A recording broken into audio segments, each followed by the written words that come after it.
Mga kabayan, tila nagsanib pwersa na ang mga ahensya ng gobyerno ni Pangulong Bongbong Marcos Jr. para pabagsakin si Vice President Inday Sara Duterte. Kung matatandaan, pinalaga ni Pangulong Bongbong Marcos Jr. at House Speaker Martin Romualdez ang mga pahayag at banta ni VP Sara na ipaliligpit niya si PBBM, asawa nito ni si Lisa Marcos at si House Speaker Martin Romualdez Jr. Ito ay kapag may nangyaring masama sa kanya. Dahil dito nagkasanang sariling investigasyon ang DOJ at NBI para papanagutin itong si VP Sara matapos maghain ng subpoena kahapon ng NBI laban dito sa pangalawang Pangulo.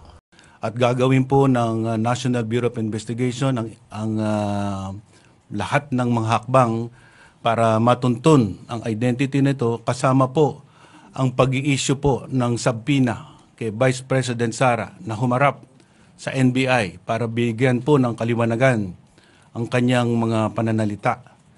Dahil po diretsuhan niyang sinabi na siya po ay kumuha na ng tao, na siya pong gagawa ng pagpatay hindi lang po sa Pangulo, kasama po ang ating First Lady at ang ating Speaker of the House. Maliban sa DOJ at NBI, nagsampa na rin ang PNP ng kasong kriminal at direct assault laban dito kay VP Sara. Ito ay matapos ang naging komisyon sa BBMC kung saan ay nilipat si Atty. Laika Lopez sa isang private hospital. Ayon sa PNP, wala silang sasantuhin kahit sino pa na may pinakamataas na tungkulin sa bansa kapag ito ay may nilabag na batas.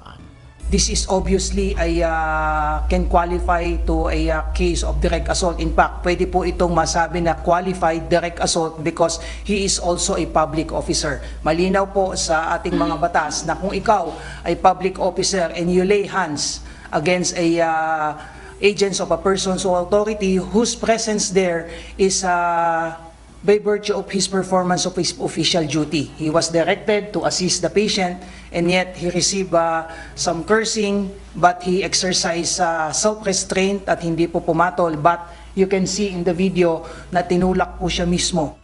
Naniniwala naman ang abogado ng PNP na malakas ang isinampa nilang kaso laban sa pangalawang Pangulo kung saan ay makikita sa video ang tila pagtulak sa isang PNP opisyal. Accordingly, although the Vice President is an impeachable officer, she is not immune from suit. No, based on several jurisprudence, there are no express provision from the Constitution, no, and from the statutes, particularly saying that the Vice President is immune. Okay, so from the impeachable officers, no, only the President is immune from suit. Samantala, sinagot naman ni VP Sara ang PNP at sinabi nito na magsasampa rin sila ng kasong disobedience, kidnapping at robbery dahil sa nangyaring insidente. Initially, we are filing charges against them as well for disobedience, for kidnapping, for robbery. Ano ang masasabi mo dito, kabayan? Sama-sama nating panoorin ang buong video at pakicomment niyo po ang inyong mga reaksyon at sariling opinyon. Pero bago yan, sa mga hindi pa po nakasubscribe sa ating channel na Kabayan News PH, pakipindot po ang subscribe button at pakiclick na rin ang notification bell para lagi kayong updated sa mga bagong upload natin na legit at napapanahong balita. Maraming pong salamat. Hindi nangingimi ang Philippine National Police na magsampa ng kaso anuman ang posisyon ng nakagawa ng paglabag sa batas. Ito ang binigyang diin ni Quezon City Police District Director, Police Colonel Melesio Buslig, nang maghain ng kaso laban sa pangalawang Pangulo. Nobody is above the law. So kung meron paglabag, ay ating sasampa ng kaso. Sa video sa paglilipat sa Veterans Memorial Medical Center o VMMC kay Attorney Laika Lopez, ang Chief of Staff ni VP Sara noong Sabado, makikitang kinausap hanggang sa tila sinigawan ng Vice Presidente ang naka-uniforming pulis na nakilalang si Police Lieutenant Colonel Van Jason Villamor. Si Lieutenant Colonel Villamor ay isa ring doktor na siyang aalalay kay Attorney Lopez habang inililipat ito sa ospital. Makikita rin ang umano'y pagtulak ng lalaking nakasuot ng gray na polo shirt kay Lieutenant Colonel Villamor. Ayon kay PNP Public Information Office Chief Police Brigadier General Jean Fajardo, nakilala ito na si Colonel Raymond Dante Lachica, hepe ng Vice Presidential Security and Protection Group. Ang insidente hindi kayang palampasin ng PNP. Ito ang nag-udyok sa kanila na magsampa ng kasong kriminal na direct assault, disobedience to the person in authority at grave coercion.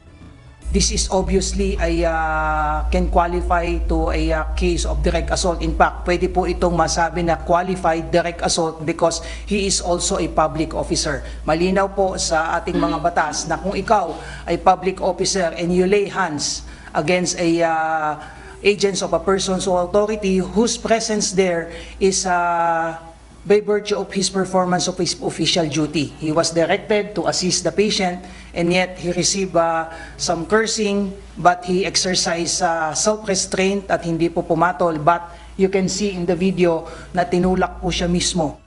Sinabi ni Brigadier General Fajardo na nagkaroon ng konting komosyon sa gagawing paglilipat dahil sa panghimasok ng pangalawang Pangulo sa utos ng mga mambabatas na dalhin ito sa VMMC. There were interference at instead of sa veterans po ay dinala po siya sa St. Luke's po. So obviously there are some resistance and disobedience po na nangyari po dyan na pinwersa po. Forced transfer po ang nangyari po dyan. Bukod dyan, isinakay din umano ito sa pribadong ambulansya na nirentahan nila gayong naghanda ang QCPD ng ambulansya para gamitin sa paglilipat sa pasyente. Meron pong written request ang House of Representatives. That is why nagpadala po ang PNP ng QCPD ambulance. Supposedly, doon po isasakay si Asek Laika at si Dr. Jason Villamor po ang naatasang mag-assist. But however, hindi po nangyari yon because of interference at dinala po siya at sinakay po sa isang private ambulance na nirentahan po nila. At yun nga, natuloy po sila sa St. Luke's. Naniniwala naman ang abogado ni Lieutenant Colonel Villamor na malakas ang isinampa nilang kaso laban sa pangalawang Pangulo. Accordingly, although the Vice President is an impeachable officer, she is not immune from suit. No, based on several jurisprudence, there are no express provision from the Constitution, no, and from the statutes, particularly saying that the Vice President is immune. Okay, so from the impeachable officers, no, only the President is immune from suit. June, ayon sa PNP, ang kasong direct assault ay mayroong maximum na penalty na hanggang 6 na taon na pagkakakulong at multa na 200,000 piso, habang yung disobedience to the person in authority ay mayroon namang multa na 100,000 piso at pagkakakulong na hanggang 6 na buwan. At June, sinabi din kanina ni Vice President Sara Duterte sa kanyang press conference dyan sa kanyang satellite office sa Zamboanga na magsasampa din sila ng kaso laban sa Philippine National Police. Ito ay ang disobedience, kidnapping at robbery. Anyway, pag-usapan muna natin yung nangyari na tinanggalan di ba siya ng escort, tapos ang dami pang tinanggal pa yung mga pulis sa Davao. Naku po, tapos kakasuhan pa siya. Nako, ang dami nating pag-uusapan ngayon, ha. Ito ha. Unahin natin ito. Pasok. Paniwala si Vice President Sara Duterte, hindi tatayo ang mga inihahandang reklamo laban sa kanya, kabilang ang sinasabi ng National Bureau of Investigation na grave threat at posibleng paglabag sa anti-terror law. Dahil sa kanyang sinabing Alam mo, yan muna unahin natin. Gusto ko lang magkomento dito. Mantakin mo, itong anti-terror law na ito, nung bill pa nga lang yan, sinuportahan niya ng mga Duterte. Kasi nga, gusto natin yan di ba? Yung anti-terror bill na yan, eventually naging law na, kaya anti-terror law na ngayon, di ba? Pero yung anti-terror law na yan, ang pinaka-ugat niyan, ay gusto nating mabilisan na makundina itong mga NPA, mga komunista. Diba? Itong mga teroristang NPA na ito, sila yung gusto natin mabilisang mahuli. Kaya nga ginawa yung anti-terror law. Mantakin mo mga kababayan, bumaligtad ang mundo. Yung mga komunista pa at mga terorista pa ngayon, ang tila bida. At yun pa, ang ginagamit ngayon, itong batas pa na ito, ang ginagamit para usigin ng isang matinong vice-presidente. Kesa na usigin yung mga terorista, sila pa ang bida ngayon sa Kamara. Tapos, etong BP na to na matino, nagsisilbi sa bayan, sa kanya pagagamitin yung anti-terror law. Pambira naman yan. Nakakatarantado talaga no? Ang sa akin, bakit ganun? Sabi nga, the spirit of the law is to make it fast. Diba? Yung uusig, pagkukonvict sa mga terorista, pero ginagamit laban dito kay Vice President Sara Duterte. Noong una nga ginamit siyang kay Tebes Mantakin mo yan ang ginamit nila kay Tebes. Meron ng terrorist group daw si Tebes. Ayaw niyong maniwala. Kami mga banateros, isa kami sa mga nagsasabi noon. At marami sa inyong hindi naniniwala. Ay iniisip ninyo, hindi naman kakampihan si Tebes, di naman ganyan. Pero kasi kami, nawala yung due process Talagang naging kontrabida lang si Tebes dahil kontrabida siya in terms of negosyo doon sa Negros. At the same time, hindi siya sumusuporta kay Romualdez. Kaya siya naging kontrabida. Tapos, kung ano-anong kinaso sa kanya. Kasama na tong anti-terror law na ito. Ayaw niyong maniwala nun. Ngayon, eto na. Same playbook, sabi nga ni Vice President Sara. Same playbook. Kung ano yung ginagamit kay Tebes nun, ginamit sa kanya. Kasi hanggang kailan tayo hindi papalag sa ganyang klaseng walang due process? Panoorin natin. Siya, may kinausap siyang papatay din kay Pangulong Bongbong Marcos. On face value, it will not hold water. And then, ang pangalawa is yung grave assault. I believe, pinipilit na lang talaga nila nagawa ng kaso yung mga remarks ko. And pangatlo, natatawa ako sa violations on the anti-terrorism law. Kasi sinusubukan nila to reach sa aking properties and assets. Ginawa na raw ito ng Marcos administration ng kasuhan. Ngayon, property na assets na. Naku, parang ginawa din kay Tebes. Lahat ng property, tsaka kinuha. Ano ginawa? Pati yung mga legal na pasugalan doon sa Negros, kinuha, inilipat sa kalaban niya. Si dating Congressman Arnolfo Teves Jr. Tanong ako sa Negros kung anong nangyari doon. Kasi nga, tinitingnan ko yung ginagawa nila and they're doing the Arnie Teves playbook. Ang ginawa nila doon, pumasok sila sa mga bahay, mga properties. Nagsasabi sila, may clearing team kami.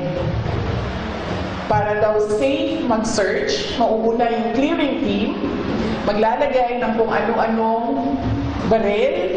Diba, natandaan nyo, diniscuss na namin to nun Diba, ayaw niyong maniwala Sinasabi na namin sa inyo to, tinarantado si Tebes nun Pumasok, nagtanim. Diba? Iyon ang sinasabi ni BP Sara Duterte na kailangan nating bantayan. Bakit? The same playbook na ginawa kay Tebes nun, maaaring gawin na sa kanya. Tingnan mo, one of these days, pag nakasuhan yan, magre-raid yan sa bahay, may clearing team, tapos magtatanim na kung ano-ano. Diba? Ayaw nyo maniwala nun Yung iba pa, nagagalit pa iba mga Duterte supporter, ba't daw namin pinagtatanggol? Di namin pinagtatanggol. Doon lamang tayo sa tama. Alam natin na tinarantado talaga yung mama. Even if mukhang, alam naman natin, si Tebes merong, alam mo yun, may imahing parang, alam mo na, palaban, di ba? O imahing laging palaaway. Pero tandaan natin, hindi porket ganon, hindi nadadaan sa due process. Anong nangyari nun? Wala na. Tanungin ninyo kung sino gumawa doon. Sige. Sino head ng raiding team nun? I-google ninyo. I-google ninyo kung sino raiding team nun. I-google nyo ngayon kung sino namuno din sa KOJC. Ngayon, i-google nyo rin kung sino dito. Almost the same people o kaya related with one person na dumidiskarte niyan. Ibig sabihin, iisa talaga yung direksyon. Iisa ang direktor nitong mga ginagawa kay BP. O kung ano-anong mga posibleng illegal na mga bagay, kasama na droga, ganon. Pagkatapos, papasok ang search team. So sa pinang pagpapa-impeach umano sa kanya, pwede daw nila itong subukan. They can always, gumastos at magwaldas ng pera ng gobyerno para i-impeach ang Vice President. Kung yan ba naman ang gusto nila, pagtakpan ang kakulangan at pagsisinungaling ng administrasyon. Para lang hindi mapansin ng mga tao na maraming mga pangako ang napako. Muli namang iginit ng bise na active at totoo ang banta sa kanyang buhay at may duda si Duterte kung bakit hindi ito pinapansin ng administrasyon para daw makaupo si Speaker Martin Romualdez. Grabe ito sasabihin ni BP dito. The Vice President is the first in line. So ibig sabihin, the state is required, is mandated by the Constitution and by laws to protect the Vice President. Kasi pag nawala ang presidente, siya yung susunod. Kasi siya yung reserve. Kasi pag hindi mo pinoprotektahan ng reserve mo, pipili sila doon sa mga members ng Congress. Baka nga ganun yung gusto nilang gawin, no? Hindi na sila masusunod sa Constitution. Tungkol naman sa isinampang reklamo ng Quezon City Police laban sa kanya at sa hepe ng kanyang security sa gitna ng magulong paglilipat sa ospital sa kanyang Chief of Staff noong Sabado, sinabi ni BP Sara na maghahain din siya ng sarili niyang reklamo. Grabe ito ha. Tandaan ninyo, according to the law, pag nawala ang Vice President, mamimili ang presidente. Ito, sabi dito, babasahin ko lang ha. The President can nominate a new Vice President from the Senate or House to fill the vacancy. Kaya nga ang tanong ni Madam BP Sara dito, bakit hindi pinapansin yung threat, na documented threat sa akin? Di ba kaya nga, inaano niya si Anyo, bakit ganun? Na tila hindi ata binibigyan ng tinutuunan ng pansin yun, na meron talagang threat na nangyari sa akin. Documented daw po ito ha. Hindi lang nire-reveal ni BP Sara Duterte sa public, pero kita nyo naman, siya na mismo nagsabi, documented threat po ito. Kaya nga ang tanong dito mga kababayan, hindi kaya pinapansin dahil gustong mapalitan na si BP? Dahil tandaan ninyo, according to the law, it is the President who would choose his Vice President. It's either from the Senate or from the House. O sino po ba malapit? Sino sa tingin nyo ang gagawing Vice President? Ako nga, may hinala ako. Teorya ko lang naman.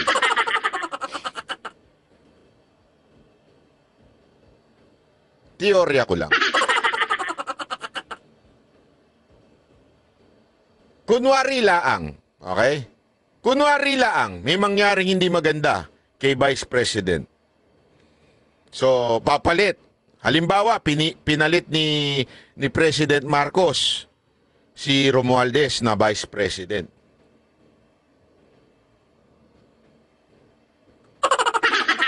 Huwag naman sana na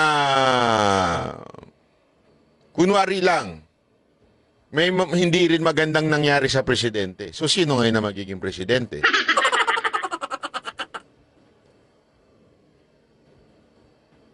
Nakita nyo na yung picture? Malupit po yan. Kaya nga, hindi ko maintindihan bakit di pinapansin. Parang binabaliwala lang daw, sabi ni Pangulong, ni Vice President Sara. Ayan, sinasabi niya dito. Ito. Hindi na sila masusunod sa Constitution. Tungkol naman sa isinapang reklamo ng Quezon City Police laban sa kanya at sa hepe ng kanyang security sa gitna ng magulong paglilipat sa ospital sa kanyang Chief of Staff noong Sabado, sinabi ni VP Sara na maghahain din siya ng sarili niyang reklamo. Initially, we are filing charges against them as well. For disobedience, for kidnapping, for robbery. Hiningan pa namin ng pahayag ang mga nabanggit ni Vice President Duterte.